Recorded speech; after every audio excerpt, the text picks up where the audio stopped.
Times article called The Rise of the SUV. They said that the first time in 2019, the RAV4 beat the Toyota Camry for the best-selling passenger vehicle. That probably doesn't sound like it's that big of a deal. But you got to keep in mind, the Camry held that record for the past 2 decades, maintaining it every single year. And the RAV4 beat it by almost 100,000 units. Actually, over that. So today I'm going to be talking about why you probably shouldn't need an SUV. The daily driver doesn't need it, and the SUV itself isn't suited for daily driving. Now I'm going to talk about why they're so popular right now and what you should get instead. So when I think of an SUV, most people will think of like a Ford Escape or something like that.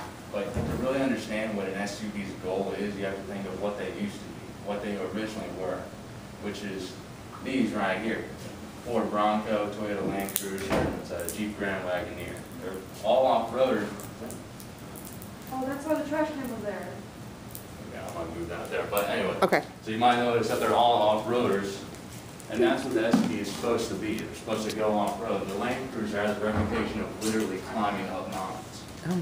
Now, 2 key factors you need to keep in mind here is that these are supposed to go off-road for days. That's why they have extra space in the back, and they're also lifted to clear high lofts. Now, these were popular of their day, but what's popular today is the Ford Escape and the Toyota Highlander. Now, they still carry the 2 traits, but I think the most off-roading they can do is maybe crawling over a curve. Yeah, you wouldn't really want to go over anything in those, which is the 2 main reasons of why they're so popular today.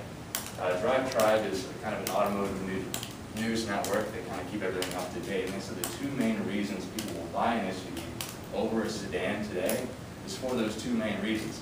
It's because the owners like to be higher up on the road and they want the extra space. But the problem is that they're very costly, it's not safe, and they're less efficient. Typically in the automotive world, when you want to get to a next model, you want it to be more efficient and you want it to cost less. And this does neither of the 2, since typically a manufacturer will take the same engine and drivetrain from their sedan and they will just apply it to their crossover or SUV.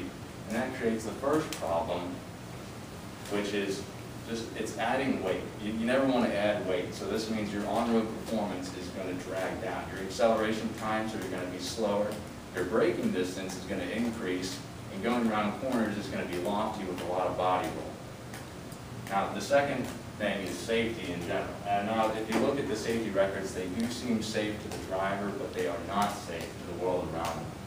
According to the IIHS, and if you don't know who they are, they provide crash data and statistics for insurance companies. That's how they get their pricing. And they found that in pedestrian crashes from 20 miles an hour to 39 miles an hour, a fatality rate of pedestrian and an SUV collision is 30%. A sedan is 23%. That's not that big of a difference until you get to 40+ miles an hour. Pedestrian fatalities at 40+ miles an hour on an SUV is 100%. They die every time. But in a sedan, it's 54%, and that's a pretty big difference. Moving on to next slide here. So what is the solution? So you're not going to get an SUV, so what should you get with the same thing? I'm going to say a sedan. And not only is it going to be more safe, it's going to be more cost effective too. There's a website called Edmunds, and they will send out mailers to owners who buy certain cars. If you buy a new car, you might get one in the first couple months of ownership. But they collect data on things like maintenance, how many miles you put on your car, and from that data they're able to have a section on their website which will calculate the average cost of ownership in the first 5 years. Now I compared the Volvo sedan, I think it's called the S60, and its SUV equivalent, which is the XC60, and in a 5-year span, if you buy the sedan, you're able to save, now remember this is the same powertrain, so they have the same engine and the same powertrain. The only thing difference is I think the wheelbase is an inch longer. If you buy the sedan, you're able to save upwards on average of $7,500 if you get the sedan. And I also put in a BMW 3 Series and an X3, which is the SUV equivalent of the 3 Series. And on an average of a 5 years of ownership, you're able to save $4,200.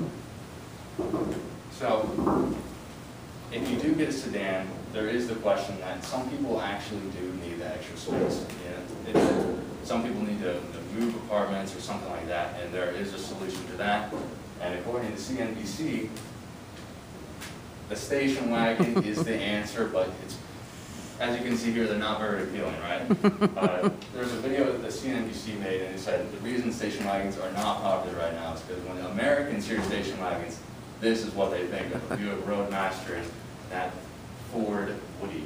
Pretty ugly. I wouldn't want to drive one, but that's what people think of.